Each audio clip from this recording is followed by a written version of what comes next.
épouse ou mon époux disant qu'il n'est pas de notre village, il n'a pas d'argent, que faire? Grande question. Aujourd'hui, le tribalisme, la question de race, de tribu et même des problèmes matériels sont de véritables handicaps dans les relations entre les jeunes couples. Et parfois deux personnes peuvent s'aimer et trouvent toutes ces barrières dans le déploiement de leur amour parce que les familles s'y opposent. Face à cette question, qui est une question quotidienne, qui est une préoccupation très forte pour de nombreux jeunes aujourd'hui, je m'en vais poser des questions à ces parents-là qui sont dans cette logique, en leur posant la question de savoir est-ce que s'ils ont de l'argent aujourd'hui, est-ce qu'ils ont toujours eu de l'argent quand ils étaient tout jeunes? Est-ce que le mari que vous avez aujourd'hui qui a un peu d'argent, est-ce que ce mari-là avait cet argent quand vous l'épousez? Est-ce que nos tribus, qui peut nous dire exactement qu'il connaît son arrière-grand-père ou son arrière-arrière-grand-père, nous sommes dans un, comment je peux dire ça, il faut éviter de mettre les questions tribales en avant. Nous sommes au juste d'une tribu, nos arrières, notre troisième ou quatrième génération qui viendra, certainement sera d'une autre tribu.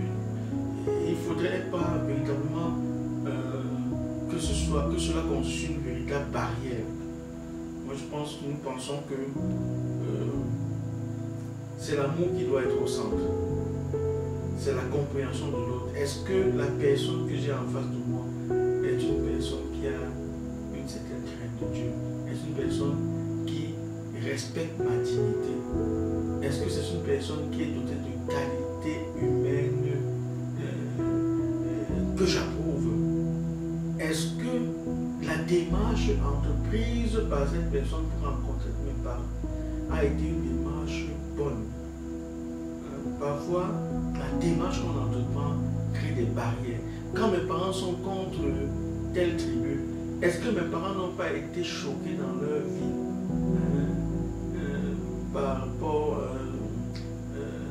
avec une personne ressortissant de cette tribu? Et pour nous leur faire comprendre que s'ils ont eu ce choc, il ne faut pas mettre toutes les personnes appartenant à cette tribu dans la même catégorie. Donc il faudrait comprendre quels sont les mobiles qui poussent la maman ou les parents à s'opposer à telle ou telle tribu. Et quand on aura compris ce qui pousse les parents à s'opposer à cette tribu, alors nous serons à même de leur faire comprendre. Et si notre conjoint est de cette tribu, qu'on a dans la dynamique de faire comprendre aux parents que non, c'est vrai, vous avez eu cette image de cette tribu, mais tous ceux qui sont issus de cette tribu ne sont pas. C'est comme aujourd'hui on dira, j'ai une mauvaise expérience avec un chrétien, et je dis que tous les chrétiens catholiques sont comme ça. Non, il faut faire l'expérience d'autres chrétiens et alors à partir de ce moment on pourrait avoir son idée. Donc ses parents, il ne faudrait pas mettre l'aspect financier, pécuniaire devant, parce que cet enfant qui a l'argent aujourd'hui, demain il peut ne rien avoir. Il peut être riche aujourd'hui et demain il n'a rien. Mais je pense qu'il faudrait plutôt établir dans la vie de l'enfant des valeurs d'humanité, des valeurs de dignité, des valeurs qui sont à valoriser et non de mettre des valeurs tellement flexibles et changeantes qui sont l'argent.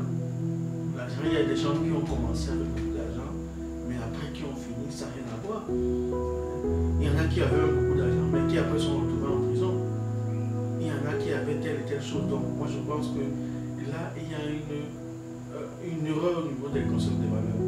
Et c'est pourquoi devant de telles barrières, on peut également passer par les oncles, on peut également passer par les amis intimes des parents pour leur permettre d'accepter ce mari ou cette femme que nous voulons épouser qui est d'une autre tribu.